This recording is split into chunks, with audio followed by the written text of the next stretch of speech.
It's showtime, it says. It's showtime. Welcome, welcome, everybody. Hello, hello, hello. How is everybody doing today on this wonderful Wednesday at lunchtime here in Western Canada? We are going to talk about what's up in the banner there. You need friends who understand your struggles with food is what we're going to discuss today. And I'll get this up there, going there. There you go. That's running across the bottom. So that's pretty cool. And then I'll get the comments.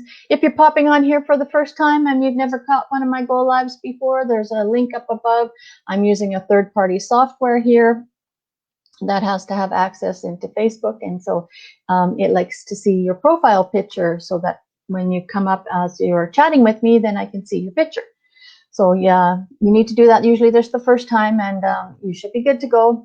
The odd time it has kicked people out and they've had to do it again to get back in. So that is something that I would appreciate you doing so that we can have a chat together. So even when you are hit hard with life changes, we need to not reach for food to comfort us. Maybe something like that happened when I was diagnosed with cancer. Maybe it was when my father was made palliative. Keeping our emotions in check when confronted with the reality of life situations can pull us right back into our old habits or old ways, where you just want to go and reach for something to put in your mouth and feed your tummy just to kind of soothe you or comfort you. I kind of mentioned a few things about this yesterday on my Go Live, so hopefully you caught my Go Live yesterday. Well, so if you have never met me before, my name is Heather Edmondson. There we go. Heather Edmondson, and I'm coming at you live here this afternoon from Medicine Hat, Alberta, Canada. And it is just after lunch here, 12:30. And yeah, we're going to talk about you need to have friends who understand your struggles with food, so that they can help you out and hopefully assist you along your path or along your journey to a healthier and stronger body, and more mentally strong, more mentally healthy as well. Like I said, my name's Heather, and I run and own an e-commerce business in this online space, and I help people reach their health and fitness goals through beating sugar cravings, coaching, mentorship, and accountability. So if that sounds like something that might help you out, I'm here for you as well. So the first place you want to, when something like this happens, when you have a critical thing happen in your family or a down moment in your life, is where you want to run to the fridge or to the pantry to grab that bag of cookies. And that's just reverting back to something you may have done in your old habits. But when you're trying to establish new habits, we try not to have those things within reach. One of my vices is the jujubes. If there's soft, chewy jujubes around, oh man, that's a tough one to get past. So I try not to have those things around. And with it being summer, we usually have all kinds of stuff like that out at the trailer at the lake. And I just haven't bought any this year because I don't want it in front of me, in my face, and otherwise I will eat it. So we don't want to do that. So when you're reaching for this food or this candy or any of those, it's really trying to mask the pain that you may be suffering from, like I said, bad news about something, an accident that has happened in your family, a death in the family, something that awful that has happened to you maybe in the past that you maybe haven't dealt with, or somebody's bullying you, any of those type of things. We try and mask our pain and discomfort with those situations by putting food in our mouth. Like I said, it's like a safety net, a safety blanket, like I mentioned yesterday. So your stomach isn't really going to help you at all with your pain. It's going to fill up. It's not going to soothe that ache. It's not going to cover those problems that you're having. So you need to address them. So imagine if you looked at yourself and you realized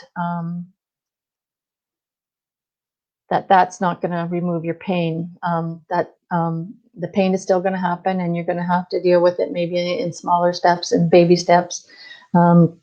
Nothing is going to soothe that pain until you figure out what the cause is, or what the stressor is.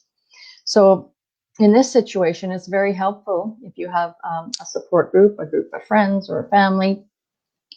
Maybe it's your church, maybe it's other support groups that are out in your community. You need to start not running into your bedroom and pulling the covers up over your head and hiding and just letting life pass you by, because that will take you into a depression as well. I've suffered with that myself. I found that it was easier just to hide in my bedroom and avoid phone calls from friends, even avoid going out and seeing social events. I just wanted to hide out. And so the downward spiral started to happen into the depression mode.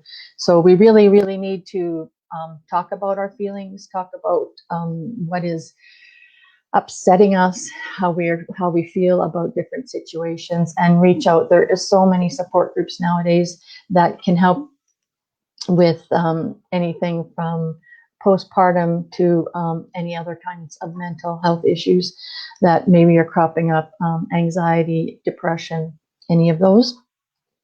So if you have a support group around you, like I said, friends or colleagues or one of these support groups, then you can maybe they can assist you to get through these peaks and valleys that you have throughout your life. Like I said, life happens. Like just before jumping on here, being on computer with the tech team, trying to work out some issues that I was having with my computer this morning, and it's frustrating, but it doesn't mean that I'm going to run and go have that chocolate bar or soda pop or any of those.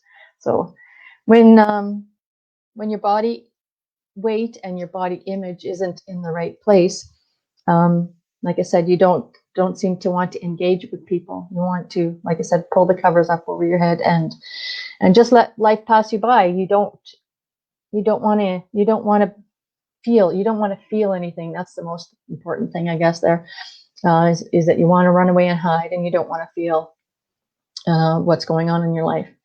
But with that unhealthy habit, you have to, like I said, shift your mindset and create a really good support system for you, whatever it is for you.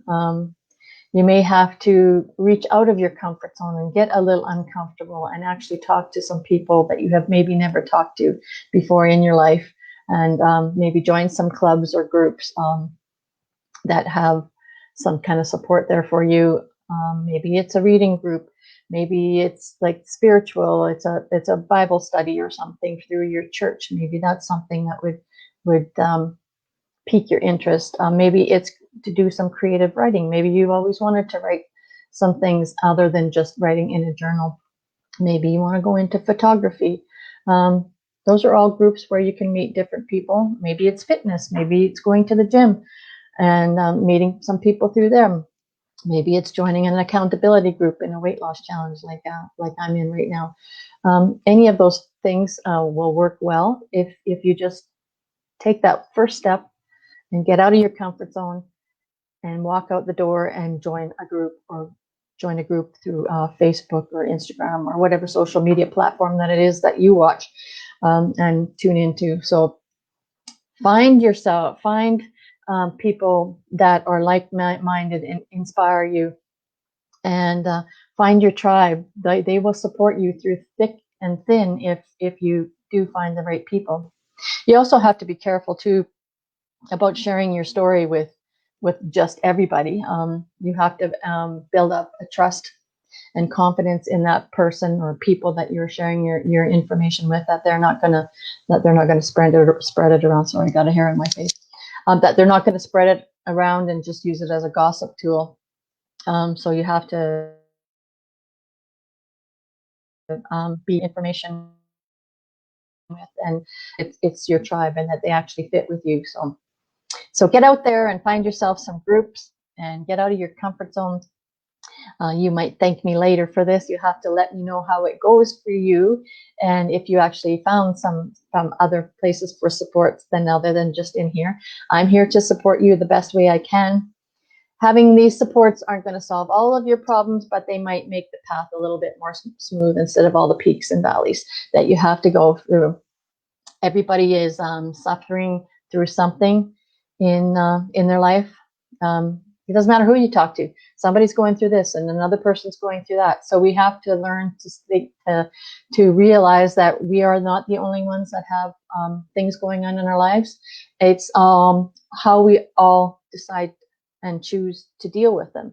If you're going to play the poor me pity party type thing, then you're just going to bring yourself back into that shell mode, or never be able to move past whatever it is that you are suffering with. Maybe, like I said, maybe it's the food. Like I said, changing how you deal with something, looking at the cup as half full or half empty, finding the positives instead of the negatives. Try and do some affirmations or practice gratitude. I've been doing that both morning and evening before I go to bed, and it has made a world of difference in my mindset and my emotional well-being, just because we forget to say thank you to the world for all of these. Even though we're going through stuff, we forget to appreciate the small things in life. Spending, like my little grandson, my daughter and my grandson popped over for 10, 15 minutes it was yesterday afternoon before he had to go and lay down for his nap. Just those little snippets are even things that we need to celebrate and appreciate and give thanks for. Give thanks for a roof over your head. Give thanks for nice clean water to drink. Give thanks for being able to interact with you on the internet. A lot of people don't have that ability. So there's so many things that we can practice our gratitude with. And I have found that it has helped me emotionally. So maybe you can try it out and see if it helps you, and let me know. So choose to survive no matter what the situation. Speak to 2 new people every day, or join some groups. That's the challenge that I'm putting out to you for today. And maybe you'll make some new friends. Maybe you'll meet some new acquaintances. And my little lesson for today is the ultimate diet tip. Number 1 is to forgive yourself. So forgive yourself if you've messed up or gone backwards, or gone in the cupboard and reached for those bag of cookies, or any of those things. Give yourself some grace and say, it's okay. I messed up today, but the next step in my life, I'm going to do better.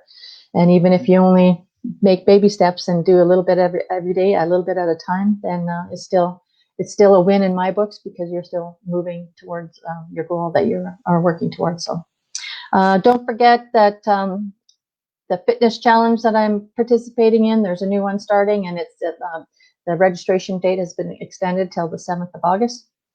So you still have time to jump in there with me. I'm going to do it again, and I can give you some more information about that after the fact. Who wouldn't want to jump in? And then this is a way you can actually meet some new people. I've been interacting with a whole bunch of people from all over the world that are participating in this, so it's pretty cool. I do have some PDFs about some recipes for this health page, healthy different alternatives to things that you might be able to try. And my mentor has opened up the group for the 21-day video challenge that's coming up here August 19th to September 10th. So please do check that out if you want to gain confidence and grow in your online space. This is the best way, because live video is where it's at. So you might want to learn before it's a pay-to-play type thing. Facebook is going to be going back into kind of a lockdown mode. Your private pages are going to be completely private. Mark Zuckerberg has mentioned that is coming back, and there will be no advertising of any type of people trying to push businesses on their personal page. It's all going to be private again. So you want to jump in and learn the skills before everybody is trying to do the same at the same time. It's becoming a very busy platform, and you want to learn the skills before, like I said, everybody is scrambling to interact and relate to people. So it's the best place to learn is in a safe group of the video challenge, and Helen Martin gives you all the topics to speak about every day, and you don't have to worry about that. And there's a method to her madness.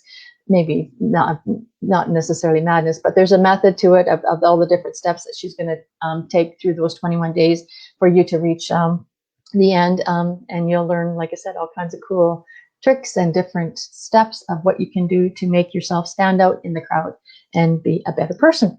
So I'm participating in that as well. So everyone that's newbie in that, welcome to that as well. So we will catch you all tomorrow for another chapter in the book, Emotional Eaters.